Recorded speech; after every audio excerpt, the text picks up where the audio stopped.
J'ai été licenciée en direct, sous les applaudissements. Et ce n'était que le début. Il y avait des lumières, une scène immaculée, un fond sonore électronique censé inspirer l'innovation. Le PDG souriait, comme un présentateur de télévision. Micro accroché à l'oreille. Posture assurée. Sur l'écran derrière lui, s'affichaient les visages souriants de toute l'équipe dirigeante. Sauf le mien. Je regardais depuis le fond de la salle. Au milieu de centaines de collègues réunis pour ce summit stratégique exceptionnel. Je n'étais pas sur scène. Et je n'étais plus sur la liste des intervenants. Puis, il a prononcé mon nom. Nous remercions également Élise Fournier pour ses années de service. Dans le cadre de notre nouvelle optimisation des process, son poste a été intégré à une nouvelle division. Nous lui souhaitons tout le succès possible dans ses futures aventures. Applaudissements. Je suis restée figée. Comme si je n'étais pas là. Comme si on venait d'annoncer le départ d'un fantôme. Mon badge ne fonctionnait plus le lendemain. J'étais vice-présidente. Je dirigeais la stratégie analytique de cette entreprise depuis presque 10 ans. J'avais conçu le modèle de croissance organique, les matrices de segmentation client, les outils prédictifs, ce que le PDG appelait notre magie interne. Et soudain, j'étais juste, supprimée. Aucune explication directe. Aucun message de RH. Juste une phrase publique. Enregistrée en vidéo, partagée sur le réseau interne comme un changement organisationnel anodin. Mon téléphone ne sonnait plus. Les collègues évitaient en mes messages. Mon nom disparaissait des documents.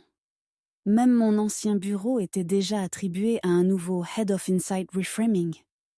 Je ne ressentais pas de colère, pas encore. Juste un vide absolu. Et une phrase qui tournait en boucle dans ma tête. Efficiency is elegance.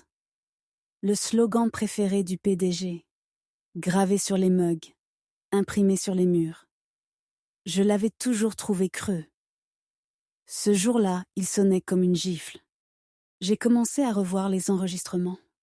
Ceux des présentations internes, des webinars, des comités exécutifs.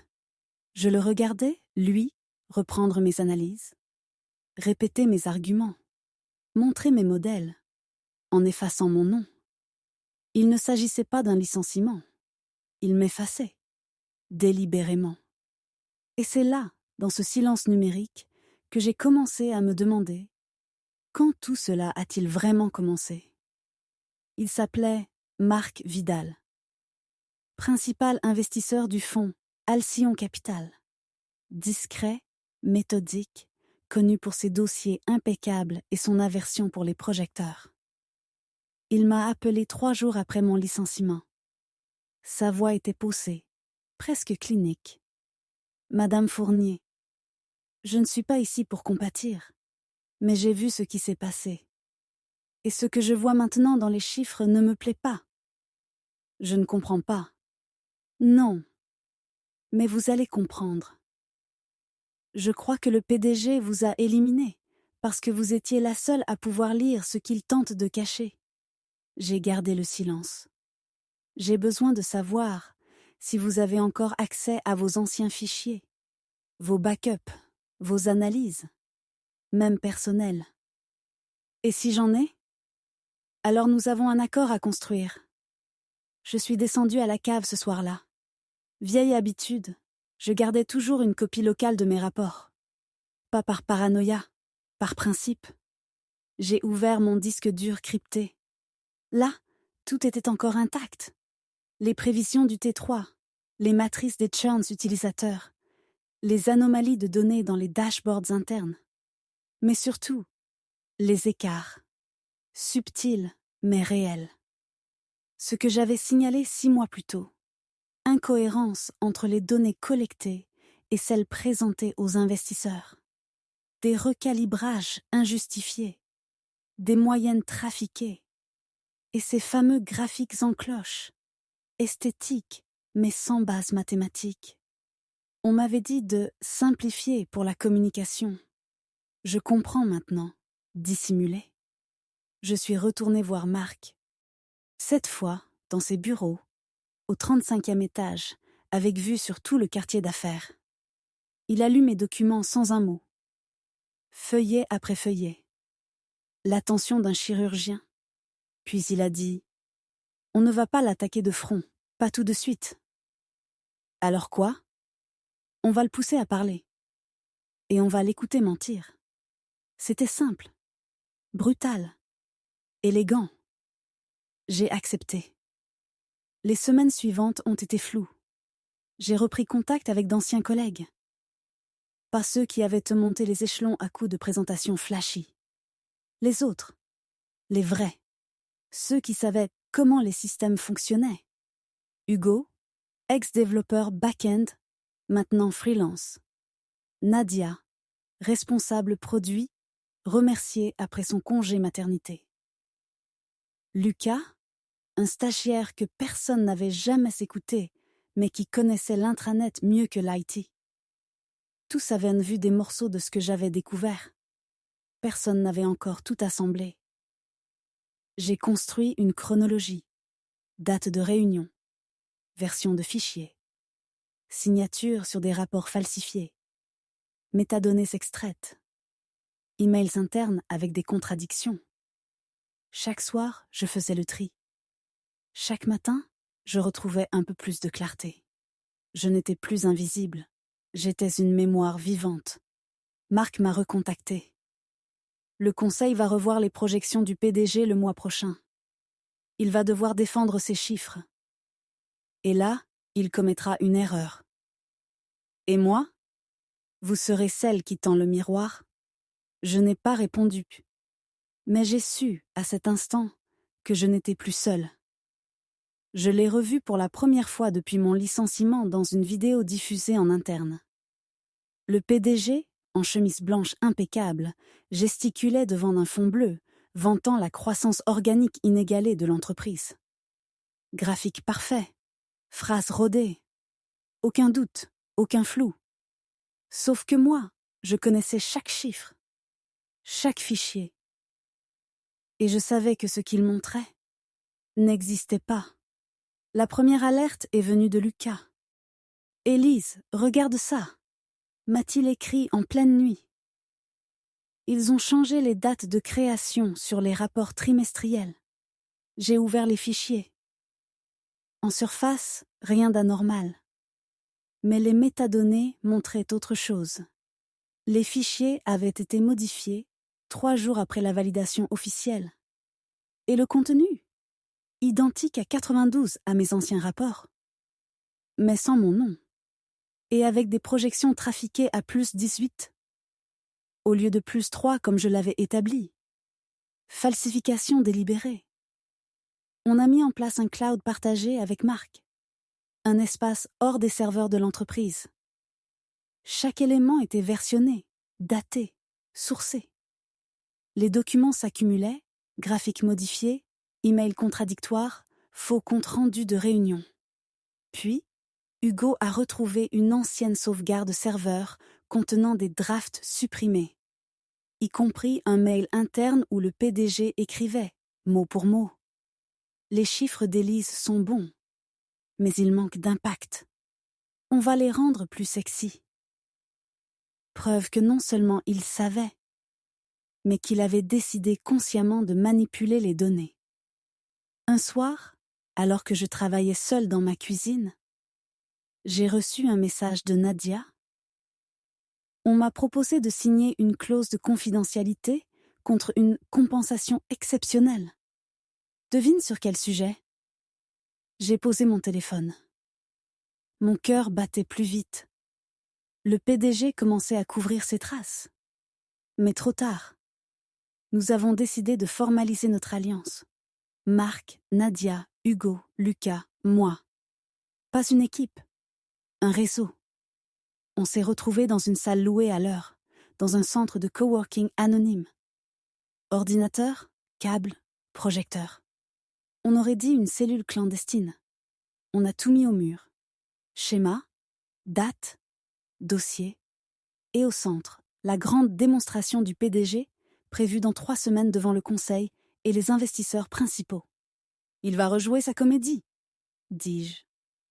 Mais cette fois, on sera en coulisses. Marc a contacté un cabinet juridique spécialisé. En parallèle, il a mandaté un cabinet de cybersécurité pour certifier la traçabilité de nos preuves.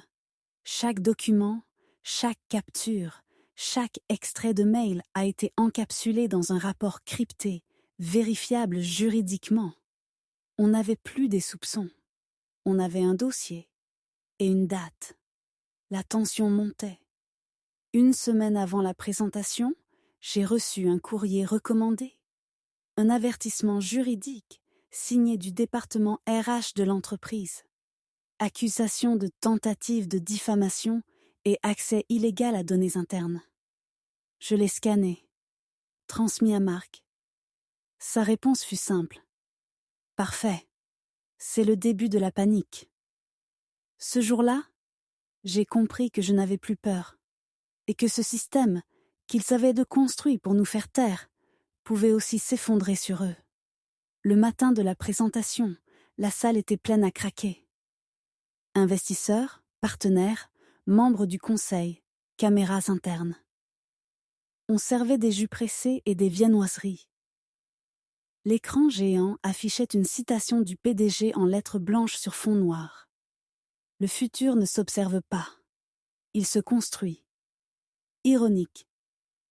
Car ce jour-là, il allait démolir son propre futur, en direct. Je n'étais pas dans la salle. Je regardais la diffusion depuis une pièce voisine, avec Marc et un avocat. Lucas, infiltré parmi l'équipe logistique, portait une oreillette. Il nous transmettait les réactions en temps réel. « Il commence », chuchota-t-il. Sourire parfait. Blasse neuf. Même blague d'intro que l'an dernier. Le PDG entra sur scène sous les applaudissements. Présentation fluide. Slide léché. Récit convaincant sur la croissance exponentielle du produit Phoenix. Un produit qui n'existait pas. Du moins, pas dans la forme annoncée. Hugo, depuis un poste distant, interceptait le flux des slides en temps réel. À la slide numéro 7, tout bascula. « Il montre un prototype », dit Hugo. « Mais c'est le design fake que j'ai retrouvé dans les archives. Rien de fonctionnel. » Marc hocha la tête. L'avocat appuya sur un bouton. En 1 seconde, les dossiers compressés partirent vers 3 destinataires. Un journaliste tech indépendant, une cellule de contrôle financier et le président du conseil d'administration. À l'écran, le PDG poursuivait « Grâce à Phoenix, notre croissance prévisionnelle dépasse les 40. » Il s'interrompit. Une notification venait d'apparaître sur son écran de contrôle. Son visage tressaillit. Lucas murmura « Quelqu'un du conseil vient de se lever. » Il murmure à l'oreille du président. Puis, 2 autres sortent. Il y a du mouvement. Il perd le fil. À l'écran, le PDG bégaya. Avec une structure robuste. Validée par nos analystes internes. Il n'y avait plus d'analystes internes. J'étais partie. Et personne n'avait jamais validé Phoenix. La présentation s'écourta. Silence étrange dans la salle. Personne n'applaudit. L'écran s'éteignit. Et Lucas murmura avec une joie calme. Il est fini. Dans l'heure, les premiers articles tombèrent. Produit fantôme, l'entreprise X accusée de manipulation de données par son propre ex-vice-président. J'avais signé le témoignage. Je ne me cachais plus. Le PDG n'a pas répondu. Il a disparu du bureau le lendemain. Officiellement, en congé de santé. Mais les messages internes ont commencé à fuiter. Un mail du président du conseil adressé à tous les cadres. Nous entamons un audit complet des projets récents et suspendons toute communication externe jusqu'à nouvel ordre. 3 jours plus tard, j'ai été convoqué. Salle sobre. 3 membres du conseil. Pas de sourire. Vous avez lancé une crise majeure. J'ai évité une fraude pénale. Silence. Nous avons besoin de quelqu'un pour stabiliser l'image, restaurer la confiance. Temporairement. J'ai regardé le logo sur le mur. Ce logo que j'avais contribué à faire grandir. Et si je dis non? Vous êtes la seule qui ait encore de la crédibilité. J'ai réfléchi. Pas pour le pouvoir, pour la mémoire. Alors j'accepte. Mais à mes conditions. Ce soir-là, je suis retournée dans mon ancien bureau. J'ai ouvert le tiroir du bas. Ma tasse y était encore. Celle qu'on m'avait offerte pour mes 5 ans dans l'entreprise. Avec l'inscription « Data don't lie ». Je l'ai posée sur le bureau et j'ai recommencé à écrire. Pas une vengeance, une reconstruction. Ma première décision en tant que PDG intérimaire fut simple. Geler toutes les communications externes. Plus de promesses, plus de présentations fantômes. Juste, le silence, le vrai. J'ai réuni l'équipe dirigeante. Enfin, ce qu'il en restait. Certains étaient de partis d'eux-mêmes. D'autres avaient été poussés. Ceux qui restaient me fixaient avec une prudence presque clinique. Il n'y aura pas de chasse aux sorcières, ai-je dit. Mais il y aura des comptes à rendre. Et des silences à briser. Silence. Puis, un à un, ils ont baissé les yeux. Nous avons commencé par les fondations. Tous les projets récents ont été audités. Chaque budget. Chaque feuille Excel. Chaque dashboard. Hugo a repris le code. Lucas a réinstallé les anciens logs. Nadia a reconstruit les matrices d'évaluation produits. Petit à petit, l'illusion s'est désintégrée, révélant l'ampleur du théâtre. Phoenix n'était pas un produit, c'était une présentation, un prototype creux, un storytelling vide. Et derrière lui, un empire de courbes gonflées, d'indicateurs fabriqués pour plaire aux investisseurs. Tout ce que j'avais pressenti et que personne n'avait voulu voir. Un matin, j'ai ouvert l'ancien ordinateur du PDG. Il n'était pas effacé. Mal protégé, mal chiffré. J'y ai trouvé un dossier. Legacy. À l'intérieur, des drafts de discours, des vidéos jamais publiées et un fichier texte. Les vrais innovateurs ne laissent pas de traces. Ils laissent un récit. J'ai fermé l'ordinateur. Non. Les vrais innovateurs laissent une structure. Lisible, reproductible, justifiable. Et ils signent leur travail. La presse s'est calmée. Les investisseurs, d'abord furieux, ont commencé à revenir. Pas pour applaudir, pour évaluer. Regardez ce qu'il restait. J'ai fait ce qu'aucun PDG n'avait osé avant. Publier un rapport interne détaillé sur la manipulation des données. En transparence, sans jargon, avec des noms. Le mien en haut, celui du PDG. En bas, accompagné d'un astérisque. Conduite en cours d'investigation. Un jeudi soir, tard, j'étais seule dans la salle de conférence. Le projecteur était encore allumé. Les rideaux à moitié tirés. J'ai relu ma présentation pour le conseil d'administration. Restauration structurelle, pas cosmétique. Et puis, j'ai ouvert un autre dossier. Celui qui contenait tous mes anciens rapports, ceux qu'il avait effacés, réécrits, réattribués. Je les ai renommés, remis dans l'intranet officiel, avec mon nom, avec la date, avec les versions. Et tout en haut de la page, j'ai écrit « Origine des modèles, Élise Fournier. Source, intégrité analytique. Pas un cri de victoire. Un acte de mémoire ?» Le lendemain, en passant dans un couloir, j'ai vu une affiche tomber du mur. C'était l'ancien slogan. « Efficiency is elegance ». Je me suis arrêtée, les ramassé, et à la place, j'ai collé une note manuscrite. La vérité est élégante, et elle n'a pas besoin de se vendre. Je suis partie sans me retourner. L'entreprise ne m'appartenait pas, mais mon nom, lui, était à sa place. Les mois suivants furent calmes en surface, mais intenses en profondeur.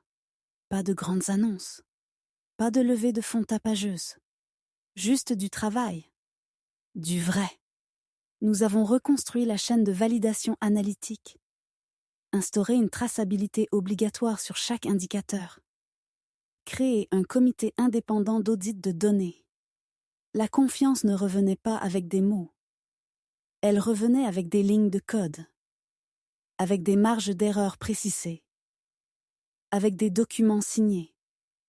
Un après-midi, Lucas entra dans mon bureau avec un sourire discret. « Tu te souviens de l'ancien dashboard client ? Celui qu'on nous a modernisé l'an dernier ? Bien sûr. Je l'ai récupéré et restauré. » Il brancha son ordinateur au projecteur. L'écran afficha un tableau clair, brut, sans animation inutile.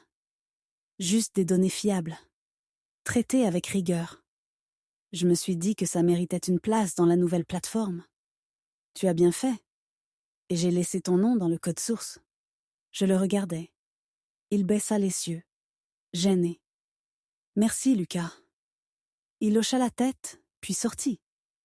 Je restai là, un instant, devant l'écran. Et je me souvins de ce que c'était, au début, construire quelque chose de solide, qui n'avait pas besoin de mentir pour tenir debout. Marc m'appela une semaine plus tard. Le conseil est satisfait. Les chiffres sont stables. L'image publique s'est redressée. Tu as rempli ta mission. Ce n'est pas terminé. Mais tu n'es pas obligé de rester. Je sais. Alors tu veux quoi maintenant ? Je réfléchis. Longtemps. Je veux choisir qui me succède. Pas par politique, par compétence. Et ensuite, je disparais du front. Il ne posa pas de questions. Il comprenait. J'ai commencé à former une équipe discrète. Pas des figures publiques. Pas des visages LinkedIn bien polis. Des gens de structure. Nadia accepta de revenir. Lucas resta. On recruta 2 profils venus de la recherche. Un ancien analyste de la CNIL. Une développeuse issue du monde associatif. Pas des stars, des bâtisseurs. Le jour où j'ai rédigé ma lettre de départ, il pleuvait. Une pluie fine, constante. Je l'ai écrite sans correction. En une seule prise. Pas de récit héroïque. Pas de rétrospective. Juste la vérité. Et une phrase. Ce que nous avons reconstruit vaut davantage que ce que nous avons perdu. Je l'ai signé. Envoyé. Puis j'ai éteint mon ordinateur. En partant, je suis passé par l'ancien couloir des fondateurs. Les portraits y étaient encore. Le PDG évincé y figurait toujours. Je me suis arrêté. Je l'ai regardé. Puis j'ai sorti un petit autocollant. Et je l'ai discrètement collé sous son cadre. Vision, sans vérité, illusion. Je suis sorti sans bruit. Pas en fuite. En transmission. Je n'ai pas annoncé ma démission publiquement. Le nouveau CEO, Nadia, l'a fait à ma place, sobrement, dans une lettre interne. Élise Fournier a terminé sa mission. Elle a restauré la clarté, la méthode et le sens. Elle nous laisse une structure. À nous de la faire vivre. Aucun logo. Aucun slogan. Rien que mon nom et ce que j'avais fait. C'était suffisant. Les premiers jours loin de l'entreprise furent étranges. Je me réveillais tôt, par habitude. Je vérifiais mes mails, par réflexe. Je pensais en modèle, en écart type, en projection. Mais il n'y avait plus rien à prévoir. Alors je suis partie. Pas loin. Juste. Ailleurs. J'ai repris mes carnets. Ceux que je remplissais à l'époque où les données étaient encore du langage, pas de la politique. Je laissais ouvert sur une table de café, à Marseille. J'y ai retrouvé des schémas manuscrits, des notes d'idées, des croquis de systèmes qui n'ont jamais vu le jour. Et au fond d'un carnet, une phrase soulignée 3 fois. Les systèmes mentent rarement. Les hommes, souvent. Je l'ai recopiée sur une page neuve. Et j'ai commencé un autre carnet. Un jour, j'ai reçu un mail. Adresse inconnue. Objet. Merci. Pas de texte. Juste une pièce jointe. Une capture d'écran. C'était un tableau de bord. Mon ancien modèle, encore utilisé. Mais cette fois, dans une autre entreprise. Une start-up que je ne connaissais pas. En bas de l'écran, en tout petit, modèle initial, Fournier V1. 3. Je n'ai pas répondu. Je n'ai pas eu besoin. Je n'étais plus invisible. Quelques mois plus tard, une maison d'édition m'a contacté. Ils avaient lu les articles sur le scandale, vu les documents publics. « Vous avez une voix rare », m'a dit l'éditrice. Pas une dénonciation, une architecture morale. Je n'avais jamais pensé écrire un livre, mais j'ai dit oui. Pas pour raconter l'histoire, pour la structurer, comme un système. Le livre s'est appelé « Ligne de vérité ». Il n'était ni un réquisitoire, ni une confession. C'était une cartographie de ce que signifie faire bien dans un monde obsédé par le brillant. J'y ai parlé de modèles, de manipulation, de silence, de reconstruction, et de cette question qui revenait toujours. À qui appartient la vérité, quand tout le monde a peur de la dire? Lors du lancement, on m'a proposé une conférence. Grande salle, caméra, panel d'experts. J'ai refusé. À la place, j'ai lu un extrait dans une petite librairie. Devant 20 personnes, la plupart inconnues. Certains anciens collègues. D'autres, des inconnus avec des regards silencieux et des carnets ouverts. Je me suis levée et ouvert le livre et lu une seule phrase. Ce n'est pas en criant plus fort qu'on dit plus vrai. Puis j'ai refermé le livre. Et ils ont applaudi. Pas fort, mais longtemps. Un matin, très tôt, je suis retournée devant le siège de l'entreprise. La façade était la même. Le logo aussi. Mais quelque chose avait changé. On le sentait dans l'air. Moins de vanité. Plus de gravité. J'ai observé les gens entrer. Ils ne me connaissaient pas. Et c'était très bien ainsi. Je suis restée de l'autre côté de la rue. Dans mon sac, j'avais une clé USB. Pas pour la rendre. Pour la garder. Elle contenait tous les fichiers d'origine. Les premières matrices. Les modèles que j'avais conçus. Signés. Horodatés. Intacts. Une preuve, mais aussi une mémoire. Je ne l'utiliserai jamais.